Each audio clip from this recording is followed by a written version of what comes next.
আজকে বানাবো ডিমের একটা স্পেশাল রেসিপি। তার জন্য প্রথমেই আমি 6টা ডিম ভালো করে সিদ্ধ করে নিয়ে খোসা ছাড়িয়ে হালকা করে ভেজে নেব। এখানে কড়া করে ভাজার কোনো দরকার নেই। তারপর কড়াইতে তেল গরম হলে পরে তাতে দিয়ে দেবো জিরে ফোড়ন, আর দেব এখানে কয়েক কোয়া রসুন, 7-8 কোয়া রসুন দিয়েছি আমি, কারণ ডিমের পরিমাণ অনুযায়ী আন্দাজ করে দিয়েছি।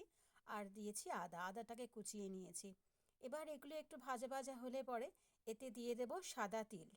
সাদা তেল দিয়েছি আমি এখানে 2 চামচ মতন, আর দিয়েছি চীনাবাদাম। চীনাবাদামটাও ওই ডিমের পরিমাণ অনুযায়ী দিয়েছি।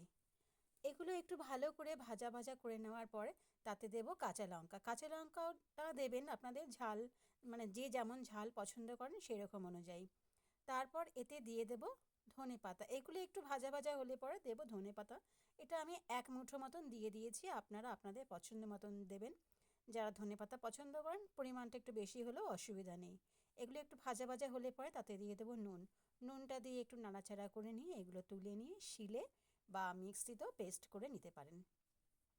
তারপর কড়াইতে তেল গরম হলে পরে তাতে দিয়ে দেবো পেঁয়াজ কুচি।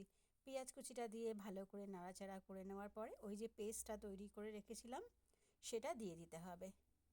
সেটা দিয়ে একটু ভালো করে নাড়াচাড়া করে নিতে হবে।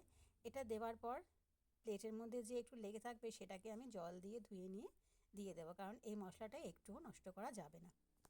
মশলাটা দিয়ে ভালো করে নাড়াচাড়া করতে হবে যতক্ষণ না মশলা থেকে তেল বেরোচ্ছে। তারপর এতে দিয়ে দেবো নুন, পরিমাণ অনুযায়ী নুন দেব।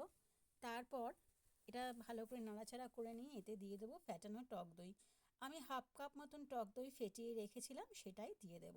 ডিম তো আপনারা অনেক রকমভাবেই খেয়েছেন, একবার এভাবে ট্রাই করে দেখুন না কেমন লাগে। রুটি, লুচি, পরোটা, ফ্রাইড রাইস বা পোলাও সবার সঙ্গে দারুণ যাবে। যারা ডিম প্রেমী মানুষ তারা প্লিজ একবার খেয়ে দেখবেন। আর যারা ডিম ভালোবাসেন না তাদেরও বলবো অবশ্যই একবার এরমভাবে খেয়ে দেখবেন। মশলাটা ভালো করে কষানো হয়ে গেলে পরে এতে দিয়ে দেবো পরিমাণ মতন জল। জলটা একটু কম দিলেই ভালো, কারণ এটা একটু থকথকে মতন হবে, পাতলা হবে না। তারপর ভাজা ডিমগুলো আস্তে আস্তে দিয়ে দেব। এরপর একটু ফুটে উঠলেই নেড়েচেড়ে নামিয়ে নিলেই রেডি হয়ে যাবে ডিমের থেচা। রেসিপিটা কেমন লাগলো অবশ্যই জানাবেন। ভালো লাগলে লাইক, শেয়ার, কমেন্ট করতে ভুলবেন না। আর যারা এখনও সাবস্ক্রাইব করেননি সাবস্ক্রাইব করে দেবেন প্লিজ। আজকের মতো তাহলে এই পর্যন্তই, টাটা।